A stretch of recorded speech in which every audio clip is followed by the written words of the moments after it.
Olá, pessoal! Vamos para mais uma aula sobre correção da prova do Corpo de Bombeiro Militar de Minas Gerais para o cargo de oficial. Bom, nós vamos hoje falar sobre a prova que ocorreu em 2011, uma prova muito interessante em que a gente teve uma sequência de letras quando a gente vai fazer a marcação do gabarito. E aí fica a dica para vocês, né? Embora às vezes as letras possam coincidir, né, ao longo da resolução dos exercícios, não se desespere, né? Se você tem certeza da resposta, não altere porque está dando muito A, ou porque está dando muito B seguido, ou muito C seguido. É importante que você saiba a matéria e tenha certeza daquilo que você está marcando, porque nessa prova aconteceu isso. Nós tivemos gabarito em que a gente teve uma sequência de letras, né? Então, muita gente, às vezes, opa, peraí, são muitas letras, será que eu estou certo? Será que eu estou errado? Às vezes acabou desmarcando, né? Então, é bobagem essa questão de que, existe ali um número tanto de porcentagens de letra A, B, C ou D. É possível que haja concursos em que a gente vai ter, por exemplo, apenas em 5 questões, né? Uma questão que seja diferente, as assertivas, e as outras todas sejam as mesmas letras, que é o que aconteceu nesse concurso para Corpo de Bombeiro Militar de 2011. Então, vamos lá? Vamos começar o nosso estudo. Lembrando mais uma vez que o material está disponibilizado para vocês aí no Google Classroom. Então, vamos acompanhar e vamos fazer a resolução dessas 5 questões. Vamos lá.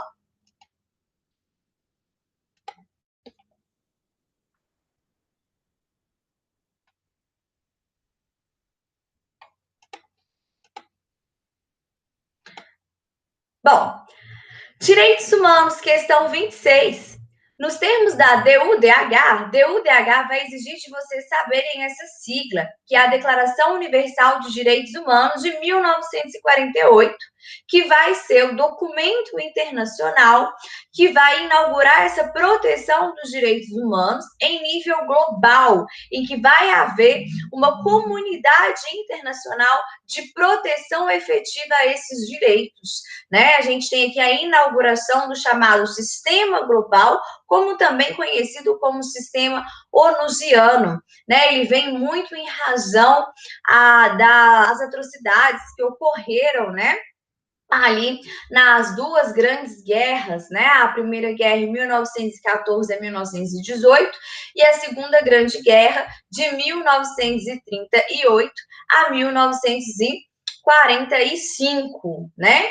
Então, nós temos aqui esse marco, né? Onde nós tivemos uma corrida bélica muito grande, não apenas em relação à Europa, mas também o Japão se tornava uma potência, né? E aí, em retaliação ao ataque de Pearl Harbor feito, né, do Japão para os Estados Unidos, nós tivemos, infelizmente, a eclosão de 2 grandes bombas atômicas, né, em Hiroshima e Nagasaki, e até hoje nós temos os efeitos radioativos dessas bombas, né? Inclusive tem uma música maravilhosa que eu indico a vocês para estarem escutando, que é do Ney Matogrosso, Rosa de Hiroshima, que mostra exatamente os horrores, né, advindos aí dessa explosão dessa bomba atômica.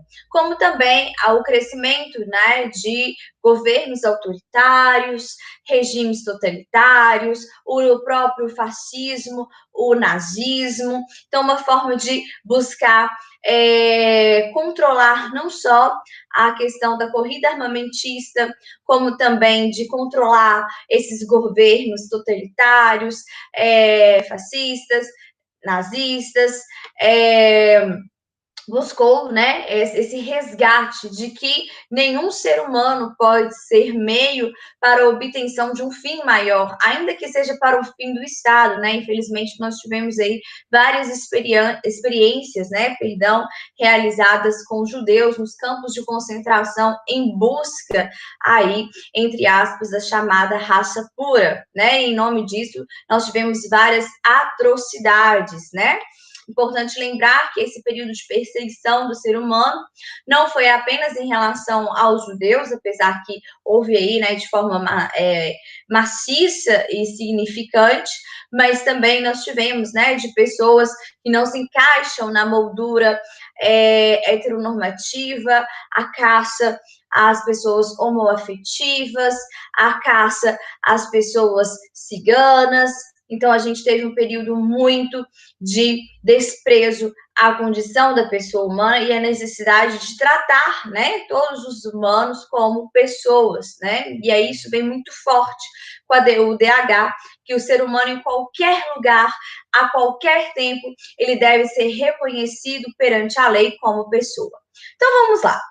Questão 26. Nos termos da DUDH 1948, assinale a única alternativa que contém características dos direitos humanos. Aqui é importante a gente tomar um pouquinho de cuidado, por quê? Porque vai haver algumas questões, né, que podem ter características de direitos humanos, mas está perguntando para a gente, em específico, na DUDH, né? Então, a gente tem que tomar um pouco de cuidado com esse tipo de questão, né? Embora, às vezes, a gente possa ter afirmativas que também são corretas, mas elas não respondem ao enunciado, porque aqui traz para a gente nos termos da DUDH. Então, vamos ver a imprescritibilidade, inalienabilidade e autoexecutoriedade. De fato, nós temos que os direitos humanos são imprescritíveis, também chamados de atemporais, ou seja, eles não se perdem com o passar do tempo. Uma vez ocorrida uma violação de direitos humanos, essa violação de direitos humanos, ela existe, né? Inclusive como uma forma de demonstrar a necessidade de que no futuro não se cometa novamente essa violação. A gente só tem que ter um cuidado, porque é o seguinte: a violação aos direitos humanos, né, e essa proteção aos direitos humanos, ela é atemporal, ela não se perde com o tempo, né? Até porque nós temos uma outra característica dos direitos humanos, que é a vedação do retrocesso. Uma vez conquistado um direito humano, um direito fundamental, ele não pode ser retirado, ele não pode ser abolido, ele não pode ser excluído, né? E aqui a gente não pode esquecer e não confundir com a questão da prescrição, da perda, né, da possibilidade de se punir em relação à prática de uma violação de direitos humanos, né? Então, esse poder que o Estado tem de exercer o ius puniendi, ele, em regra, ele vai se prescrever. O Estado, ele tem um prazo para punir. Se ele não pune, nós temos aqui o Instituto da Prescrição, ok? Nós vamos ter a questão, né, de alguns direitos humanos eles serem ali imprescritíveis, que é a questão, por exemplo, nós temos do crime de racismo, né? Quando a pessoa ela vai ser impedida do exercício de um direito fundamental dela, dos direitos humanos, em razão da sua cor, por exemplo, da sua raça, da sua origem, da sua etnia, né? Eu não vou permitir que frequente o meu restaurante porque ele é verde, né? Por exemplo, não é possível. Isso é um crime de racismo em lei própria, né? E aí a gente tem a Lei 7.716, né, de 89, que traz, né, é uma lei que vem de um mandamento constitucional, e a gente fala que é um mandamento de criminalização, que traz para gente, né, essa versão de que a própria Constituição, né, ela deixa bem claro que é imprescritível a prática de racismo, né? Como também a gente tem aqui o crime, né? A busca aqui pela derrubada, né? Da democracia, né? E da ordem, né? A gente tem aqui da ordem democrática, né? Seja por meio ali de uma aplicação de um golpe civil ou militar, né? A gente tem aqui essa questão de que não é possível, não é permitido, e inclusive esses crimes, né, contra a ordem da ordem democrática e quanto ao racismo são chamados de crimes imprescritíveis, ok? A gente pode até colocar aqui na Constituição, para vocês verem o artigo 5º, inclusive é um artigo que exige que vocês estudem para a prova, né? A gente não pode esquecer o artigo 5º, com seus incisos. É importante que vocês tenham uma análise muito bem, né, desses incisos, né, previstos no artigo 5º. Aí nós temos, olha, para vocês, a prática do racismo constitui crime inafiançável, então não é suscetível de fiança. Nós já explicamos nas aulas passadas o que é fiança, que é uma caução que a pessoa paga para o Estado quando ela comete um crime, para que ela possa responder a esse processo em liberdade, né? E é também imprescritível, não se perde com o tempo, né? Sujeito à pena de reclusão nos termos da lei, e nós temos lei específica, né? Também constitui crime inafiançável e imprescritível ação de grupos armados, que podem ser de natureza civil ou militar, contra a ordem constitucional e o Estado democrático, tá? Então, a gente não pode esquecer para o nosso estudo que nós temos esses dois crimes que são imprescritíveis, o racismo e o crime, né, de ação de grupos armados, sejam eles militares ou civis, contra a ordem constitucional e o Estado democrático de direito, ok? Vamos voltar para a nossa pergunta. Inalienabilidade. A inalienabilidade, ela vai estar prevista na DUDH, ok? E a inalienabilidade, ela traz para a gente o seguinte: os direitos humanos não têm valor mercadológico, né? Eu não posso submeter o meu direito humano a uma transação comercial, ele não tem natureza onerosa, né? E isso quer dizer, por exemplo, que eu não posso, estou passando por uma dificuldade financeira, né? E aí eu quero vender o meu rim, né? Isso não é possível. Você pode fazer a doação dos rins, né? Desde que ali previamente analisado por um médico, por uma equipe médica, e por meio de doação e nos termos da lei. Eu não posso vender, por isso que nós temos o crime ali de tráfico de órgãos, por exemplo, né?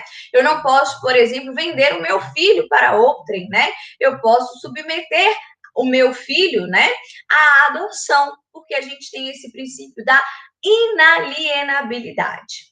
E a autoexecutoriedade, né? Ou seja, os direitos humanos, eles são autoexecutados, né? Ou seja, isso está previsto na própria Constituição Federal, né? Ou seja, eles têm aplicação imediata. Não preciso de uma lei ali para que, de fato, esses direitos sejam observados, sejam ali protegidos, né? O fato de já estarem na Constituição ou de já estarem numa convenção internacional já traz para eles a autoexecutoriedade.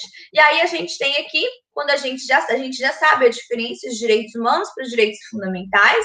Os direitos fundamentais são aqueles direitos das pessoas fundamentados, positivados, né, na ordem interna de um país, de um ordenamento jurídico.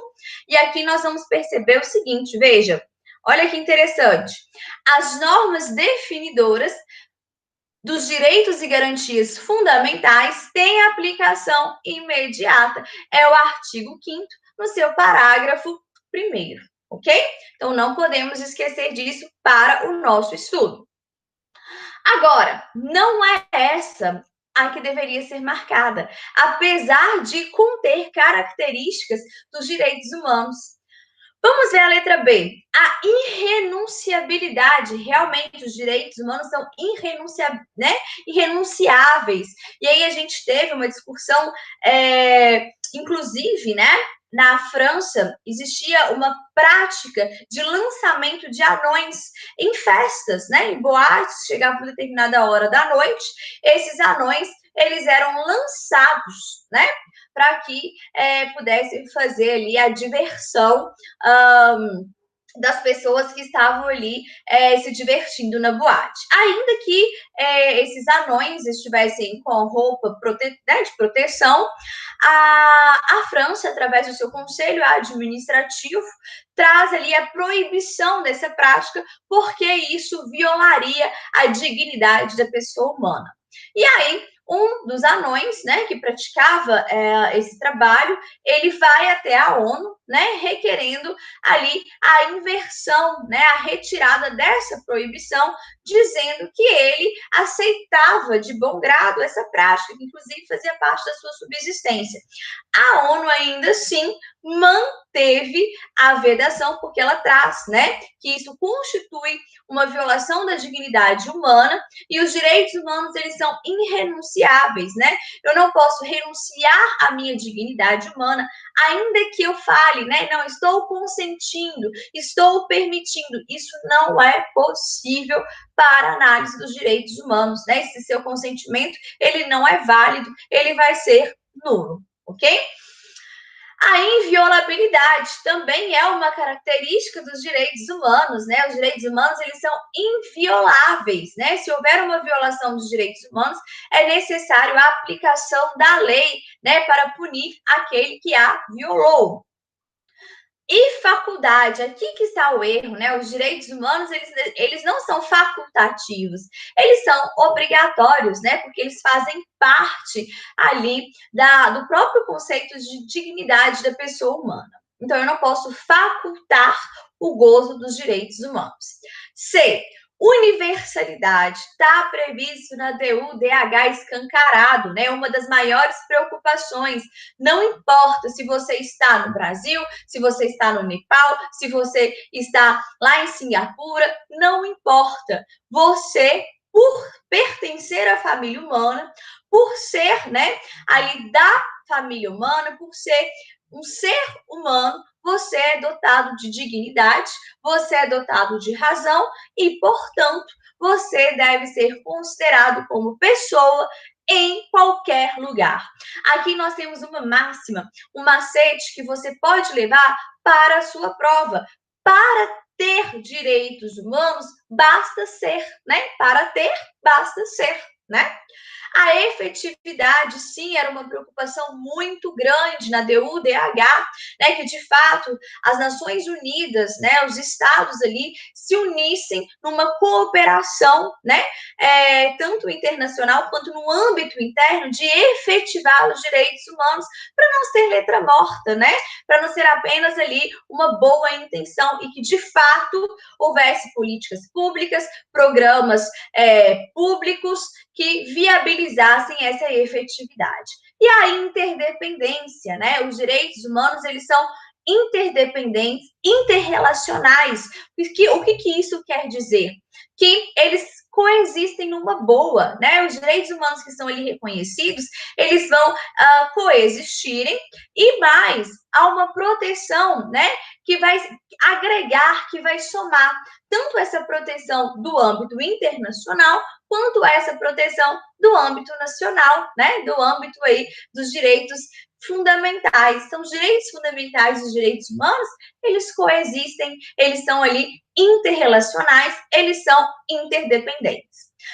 Essa assertiva é a que deveria ser marcada, letra C, de casa. D, complementariedade, perfeito, né?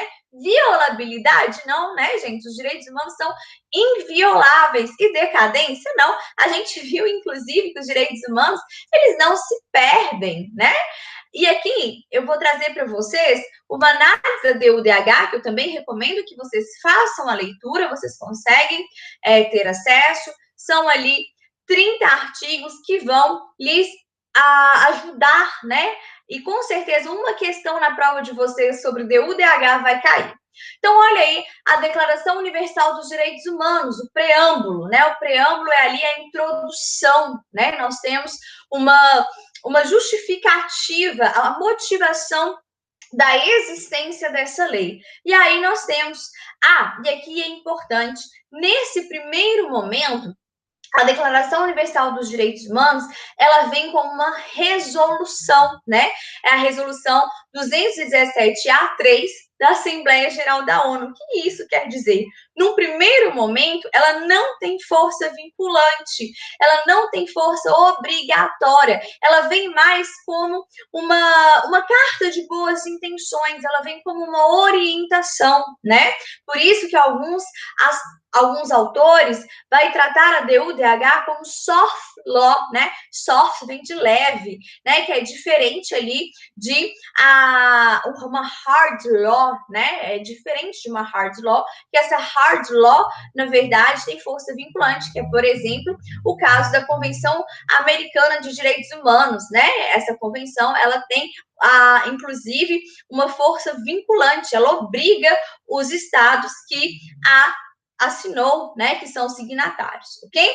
Até porque, gente, só para eu explicar o porquê que ela vem como uma orientação. A gente vem de um período pós-guerra, né, em que a gente tem soberanias de estados, elas estão enfraquecidas, e exigir a goela abaixo dos estados essa obrigatoriedade, né, desses estados que, inclusive, concordaram, né, de transformar, né, para que houvesse ali um órgão internacional de proteção, que é a Organização das Nações Unidas, em 1945, exigir, colocar a goela abaixo a obrigatoriedade de seguir o que está previsto na DUDH, isso seria uma pena de morte para a própria DUDH, né? Ela poderia nascer, que a gente fala natimorta, porque ela poderia não ter adesão, né? Então, esse sistema embrionário de proteção dos direitos humanos, ele ainda estava muito fragilizado, ele estava no início,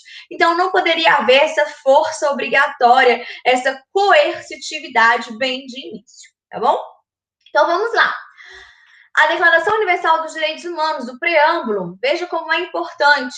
Considerando que o reconhecimento da dignidade inerente a todos os membros da família humana e dos seus direitos iguais e inalienáveis, olha aí a igualdade, a inalienabilidade, a questão de que não podem estar sujeitos à compra, à venda, né, a transações mercadológicas, constitui o fundamento da liberdade, da justiça e da paz do mundo.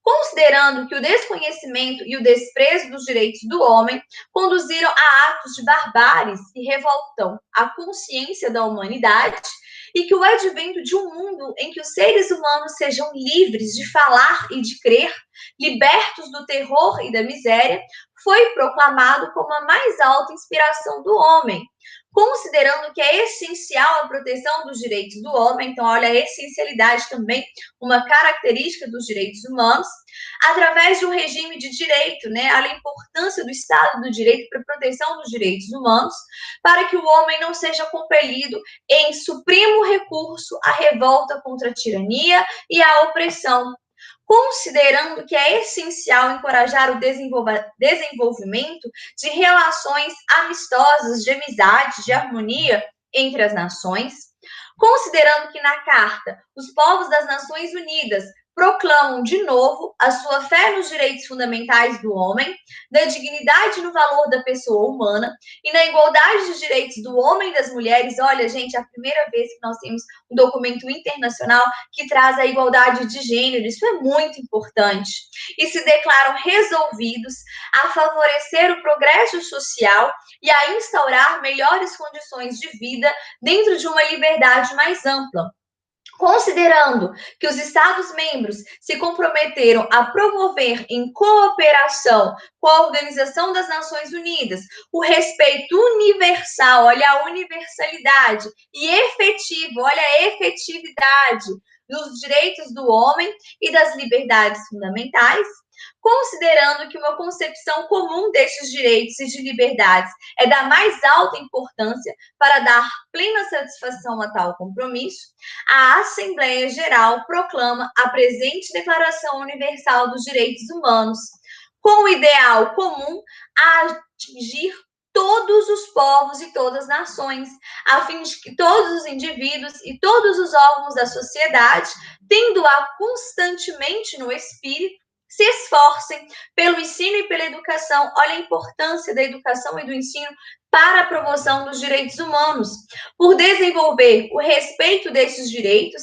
e liberdades e por promover por medidas progressivas, também os direitos humanos são progressivos, de ordem nacional e internacional. Olha a interdependência aqui, né? O seu reconhecimento e sua aplicação universais e efetivos, tanto entre as populações do próprio Estado-membro, como entre as dos territórios colocados sob a sua jurisdição. Então, ainda que o Estado não tenha, né, o seu reconhecimento formal perante ali os outros Estados, ainda assim, aquele território, né, se a gente for colocar, por exemplo, a questão de Israel e da Palestina, ainda assim os palestinos possuem o direito de gozar dos direitos humanos, ok? Bom, é importante a gente saber, né, que a Declaração Universal dos Direitos Humanos, apesar dela não ter essa força vinculante desde o início, né, ela foi muito importante para ela servir de norte para outros documentos internacionais com força vinculante, né, com hard law. E aí, através dela, que nós vamos ter, por exemplo, o Pacto, né, dos Direitos Civis Políticos, né, o Pacto Internacional dos Direitos Civis e Políticos, o Pacto Internacional dos Direitos Econômicos, Sociais e Culturais, né? E aí, se a gente pegar a DUDH mais os pactos, nós vamos ter a questão da Carta, né, Universal dos Direitos Humanos, a Carta Internacional dos Direitos Humanos, ok? Um dos principais responsáveis pela redação da DUDH, a gente vai ter, né, o John Peter Humphrey, tá? Um canadense. Às vezes costuma cobrar isso um pouquinho em prova. É importante a gente dizer que não houve qualquer voto contrário na Assembleia Geral da ONU para a sua aprovação, mas a gente teve 8 abstenções, né? A 8 abstenção, ela vem ali da África do Sul, ela vem, né, de países árabes e vem também ali da questão do bloco soviético, ok? Então, fica só essa dica para vocês, que às vezes numa prova um pouquinho mais chatinha pode exigir de vocês esses conhecimentos a mais, ok? Então, a letra C marcada, a letra C de casa, universalidade, efetividade e interdependência. Questão 27 tem a ver com a nossa Constituição Federal. Leia e analise as afirmativas abaixo. Os direitos à propriedade e a inviolabilidade de correspondência são direitos civis, individuais e fundamentais. Gente, nós temos aqui de fato, né, um direito previsto lá no artigo 5º da nossa Constituição, tanto em relação à propriedade, quanto também à inviolabilidade das correspondências, né, que entra ali no respeito à vida íntima, à intimidade, né, da pessoa. E esses direitos, essas liberdades, a propriedade, o direito à vida, eles entram nos chamados direitos negativos, ou direitos abstencionistas, que exigem do Estado um freio, né? Eles vão limitar o poder estatal. E aí, por isso que tem esse nome de direitos negativos, porque eles vão exigir uma abstenção do poder estatal. E são os direitos civis, os direitos políticos, né? Então, certinho, são direitos individuais e fundamentais, propriedade, vida e as liberdades. 2. A presunção de inocência é um direito social fundamental e está descrita na Constituição Federal. Bom, gente, a presunção de inocência, de fato, ela está prevista na Constituição Federal, né? A gente tem a questão de que ninguém pode ser considerado culpado, né? Senão após o trânsito em julgado de sentença penal condenatória, ou seja, quando não couber mais recurso. Mas isso não é um direito social, isso, na verdade, é um direito individual dentro das garantias processuais previstas na Constituição Federal. Então, o erro está aqui, né? O direito social é aquele que exige do Estado uma prestação, né? Então, por exemplo, a educação, a saúde, o transporte, a segurança. Eu vou exigir do Estado, para que eu possa ter uma vida digna, que ele me forneça mecanismos, né? Então, se eu tenho que ter educação, o Estado vai ter que construir escolas, ele vai ter que fazer novas faculdades para ter profissionais ali qualificados, vai ter que contratar professores por meio de concurso público, né? Da mesma forma, saúde. O Estado vai ter que construir hospitais, o Estado vai ter que ali criar faculdades, né, universidades de medicina, né, vai ter que fazer processos seletivos para contratação de médicos, ok? Então, o errinho dessa questão é porque não se trata de um direito social, mas sim de um direito civil, de um direito individual. Depois nós temos 3. Os direitos de votar e ser votado são direitos políticos perfeitos, gente, fundamentais do cidadão, né? A cidadania, inclusive, ela é dividida em 2 questões. A cidadania no sentido estrito, né, no sentido ali restrito do termo, que é considerado cidadão, aquele que está em pleno gozo dos seus direitos políticos, né? E nós temos a cidadania no sentido lato, amplo, né? Que é todos aqueles que estão no território brasileiro ou sobre a jurisdição brasileira, ou que são brasileiros, ainda que estejam fora do Estado brasileiro, eles gozam ali de todos os direitos fundamentais, né? Ou seja, ele goza ali de uma proteção não só no âmbito internacional dos direitos humanos, mas também em relação aos seus direitos fundamentais. Então, a assertiva a ser marcada, nós vamos ter que é apenas a afirmativa 1 e 3, né? Nós temos aqui a letra C também de casa, ok? Então, vejamos aqui, ó, para vocês verem o que é uma... O que é aqui uma cidadania no sentido amplo? Olha aí o artigo 5º. Todos são iguais perante a lei, sem distinção de qualquer natureza, garantindo aos brasileiros e aos estrangeiros residentes no país, e aqui também vai atingir, tá? Há uma interpretação ampliativa, não só os que são residentes, mas os que aqui estão, a inviolabilidade do direito à vida, à liberdade, à igualdade, à segurança e à propriedade nos termos seguintes, ok? E se a gente for olhar lá, né, nós temos no artigo, inclusive, 60, como cláusula pétrea, né? Nós temos aqui uma cláusula pétrea, que, ou seja, não pode haver uma emenda constitucional tendente a abolir tais direitos. Nós temos a questão do voto, né, que é uma cidadania em sentido que nós temos, né, em sentido estrito. Então, vamos ver aqui, ó, o artigo 60 traz para gente. Vejamos.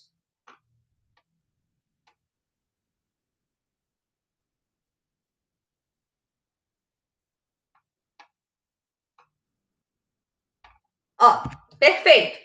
A Constituição poderá ser emendada mediante proposta. Aí vem explicando, de 1/3, no mínimo, dos membros da Câmara dos Deputados ou do Senado Federal, do Presidente da República e de mais da metade das Assembleias Legislativas das unidades da Federação, manifestando-se cada uma delas pela maioria relativa dos seus membros.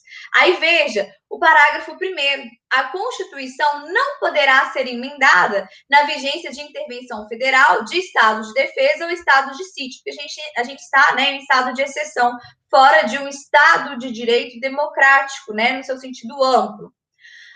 Parágrafo 2º. A proposta será discutida e votada em cada casa do Congresso Nacional, então, tanto ali, né, no Senado, quanto na Câmara dos Deputados, em 2 turnos, considerando aprovada se obtiver em ambos 3/5 dos votos dos respectivos membros. A emenda à Constituição será promulgada pela mesa da Câmara dos Deputados e do Senado Federal com respectivo número de ordem. Parágrafo 4º. Não será objeto de deliberação a proposta de emenda tendente a abolir a forma federativa do Estado. Nós somos divididos em União, não é isso? Em estados, em municípios, e nós temos um Distrito Federal. Isso não pode ser mudado, não é possível no Brasil a questão do direito de secessão, né? Depois nós temos o inciso 2, o voto direto, secreto, universal e periódico. Cuidado, o voto obrigatório, ele não é cláusula pétrea. Pode haver uma emenda em relação a isso, mas não pode existir qualquer emenda no sentido de abolir o voto direto, secreto, universal e periódico. Também não pode haver uma emenda tendente a abolir a separação dos poderes, e a gente tem o poder aqui, né, no melhor seria as funções, né, o executivo, o legislativo e o judiciário, os direitos e as garantias individuais. E aqui a gente faz uma leitura ampliativa, direitos e garantias fundamentais, né? E o parágrafo 5º, a matéria constante de propostas de emenda rejeitada ou havida por prejudicada não pode ser objeto de nova proposta numa mesma sessão, ok? Então, vamos agora para o artigo 6º, que ele traz uma noção para a gente do que são direitos sociais, né? Para que vocês possam também já saber a diferenciação, né, da natureza dos direitos, até mesmo pelo critério de uma exclusão, né?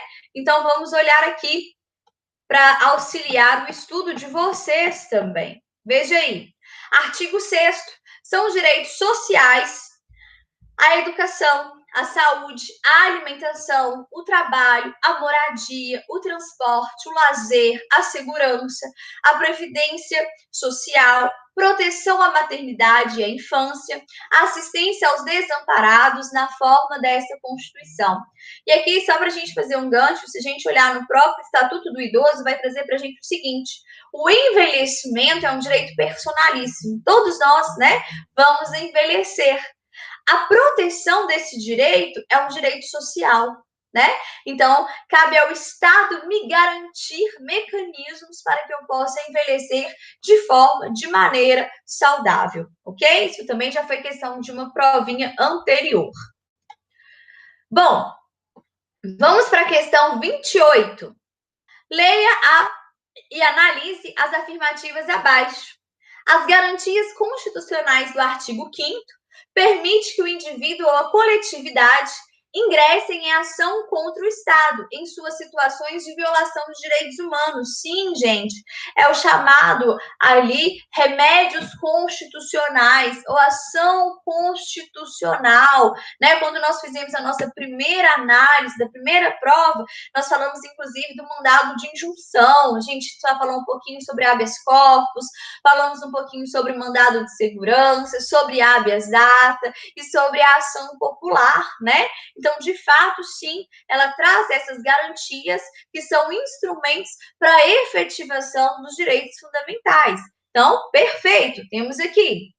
Depois, a inviolabilidade do domicílio é um direito fundamental absoluto? Não, gente. A gente tem que tomar muito cuidado. Os direitos humanos, eles não podem ser renunciados, né? Eles são obrigatórios, mas eles não são absolutos. Eles são relativos. Vão existir situações em que eu posso relativizar esses direitos humanos. A exemplo que nós temos é a questão, né, em relação ao domicílio, né, a inviolabilidade do domicílio. Nós temos, por exemplo, que se houver um flagrante delito, né, se houver ali a necessidade de uma prestação de socorro, ou a gente está ali diante de um desastre, é possível sim, vocês como futuros bombeiros e bombeiros, se a pessoa está ali passando mal, vocês podem adentrar a casa do indivíduo, porque vocês vão estar amparados ali pela questão, né, para prestação de socorro, por exemplo, né? Quando um policial, né, ele está ali munido de um mandado judicial, de uma ordem judicial de prisão durante o dia, né, que foi ali expedida por um juiz competente, ele pode também, a gente tem aqui adentrar a casa do indivíduo, né? Então, a gente tem essa relatividade. Os únicos direitos humanos que não são relativizados, que são considerados como absolutos, né, por Norberto Bobbio, lá na sua obra A Era dos Direitos, são a questão de que não é possível a escravidão e a questão da violação, da vedação, né, da questão da proibição de tortura. Então, a proibição da escravidão e a proibição da tortura é considerado por Norberto Bobbio como os únicos direitos humanos absolutos. Depois nós temos o direito à educação não é um direito fundamental. Poxa, gente, né? Ele pode não estar no artigo 5º, mas ele está no artigo 6º, né? Por isso que a gente tem que entender que os direitos fundamentais, grande parte dele está assim no artigo 5º, mas ele também permeia toda a Constituição Federal. E aí a gente vai ter que o rol de direitos fundamentais é um rol exemplificativo, ele é um rol aberto, ok? Isso é muito importante para o nosso estudo. Não vai se resumir ao artigo 5º, ok? Então, a única correta que nós temos é o 1, né? Então, a gente tem mais uma vez a letra C aqui de casa, ok? Então, não vamos esquecer para o nosso estudo. Se a gente for olhar aqui, ó, o artigo 6º traz para a gente, né? A educação é um direito social, um direito fundamental, né?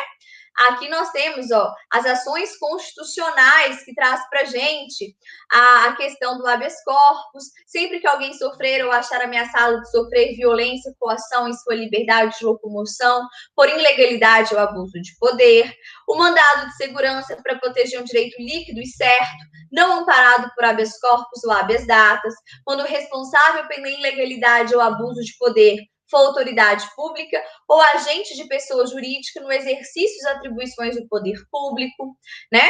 A gente tem aqui também a possibilidade desse mandado de segurança, ele ter o caráter coletivo, o mandado de injunção, né, que a gente falou sempre que houver uma falta de uma norma regulamentadora que torne inviável o exercício dos direitos e liberdades constitucionais e das prerrogativas inerentes à nacionalidade, à soberania e à cidadania, né?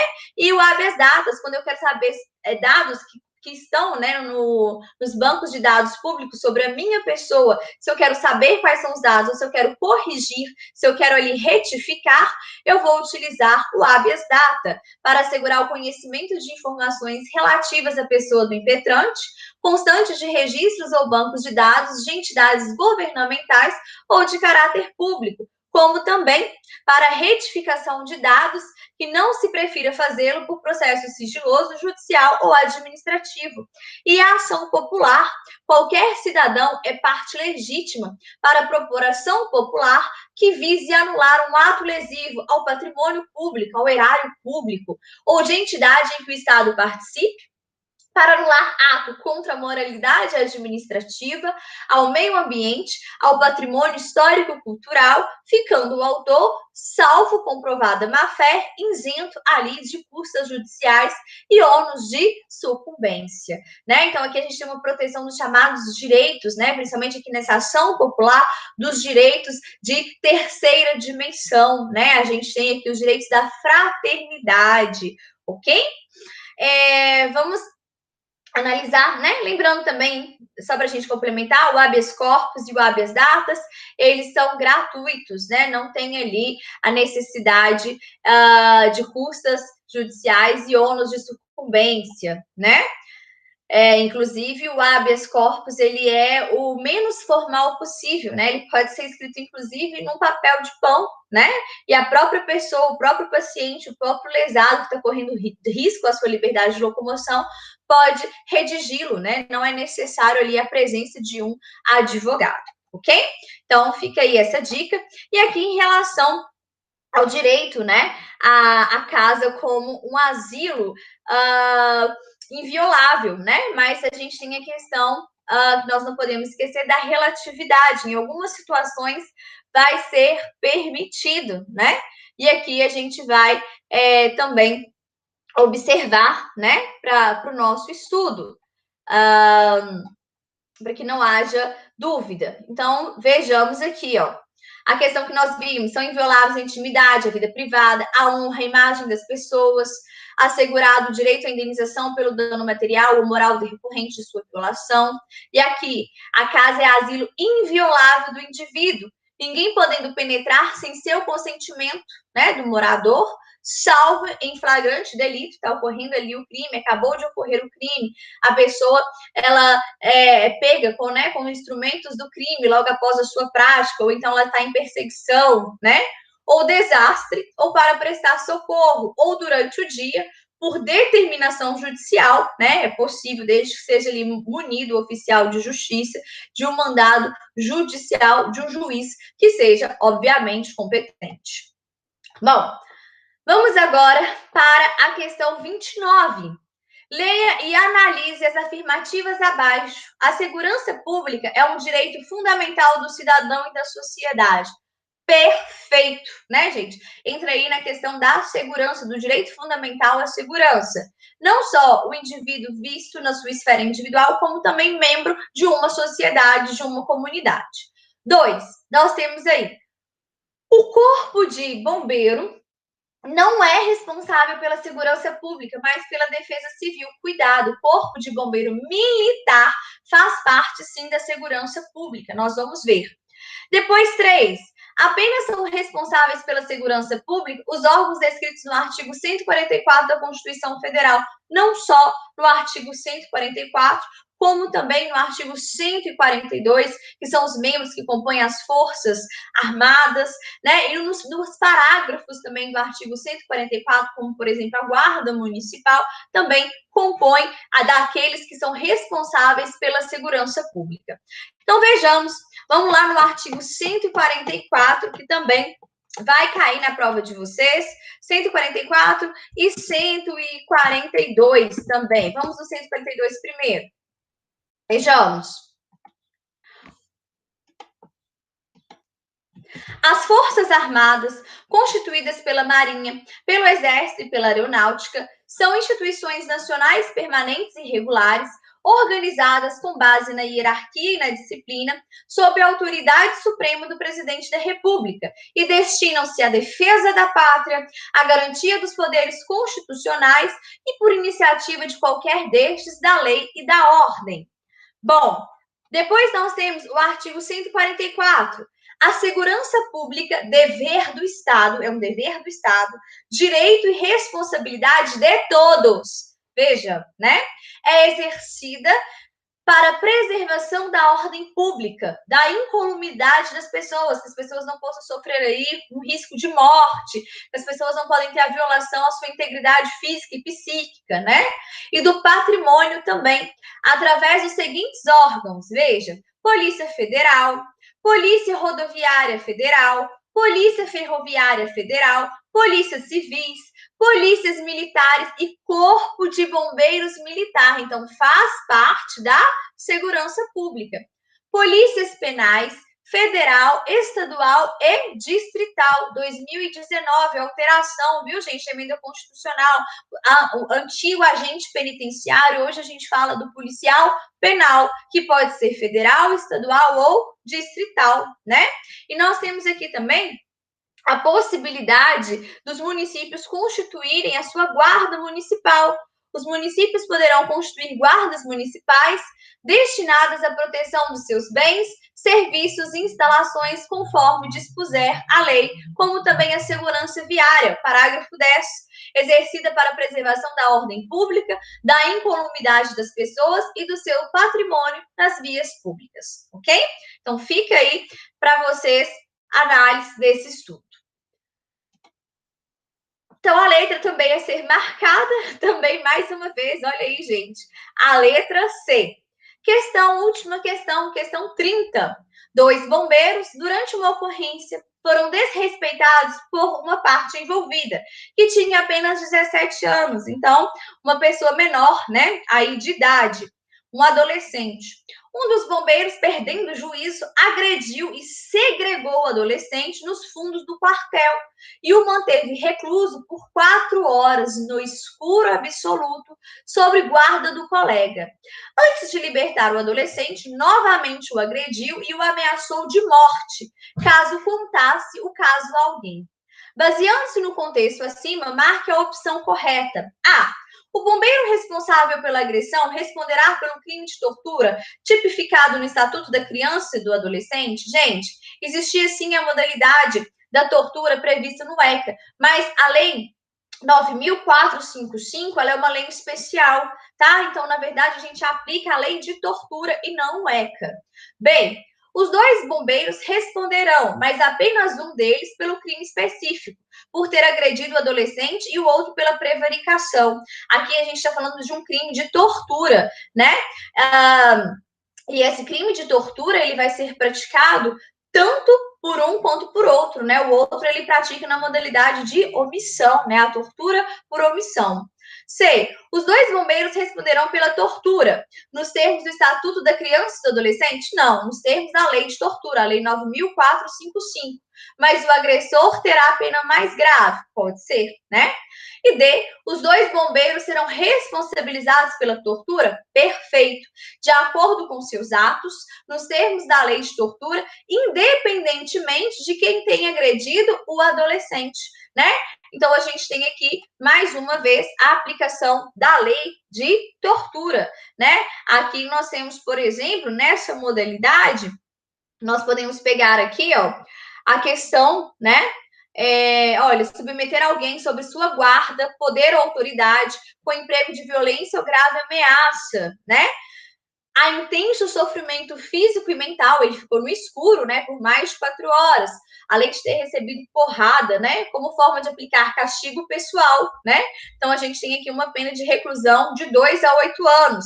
E a gente poderia também colocar o outro policial no parágrafo 2º, né?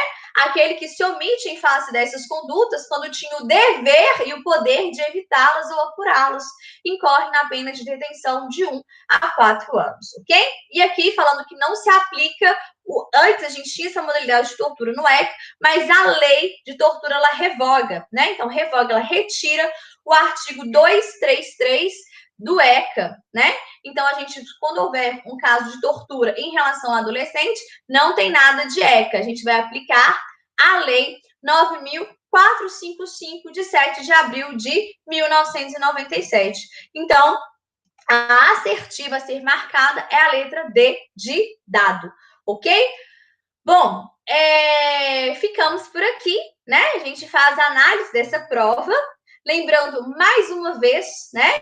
Que essa prova, ela traz questões para a gente de várias letras C seguidas, né? E só no final a gente tem uma letra D. Então, é possível que isso aconteça sim. Então, se você tem certeza do que você marcou, não vai lá ficar na dúvida, né? Mantenha o seu gabarito, porque tem grandes chances dele estar correto, né? Não tem essa questão de que, tá dando muitas letras repetidas, eu vou retirar, ok? Espero que vocês tenham aí um bom estudo, estou à disposição e até o próximo sábado para que a gente possa fazer mais uma resolução de questão de prova, tá bom? Um beijo grande a todos, a todas e todes e até mais, estou à disposição. Beijo para vocês e não deixem de ler a Declaração Universal dos Direitos Humanos, que vai ser muito importante para o estudo de vocês, ok? Beijo, beijo, até mais.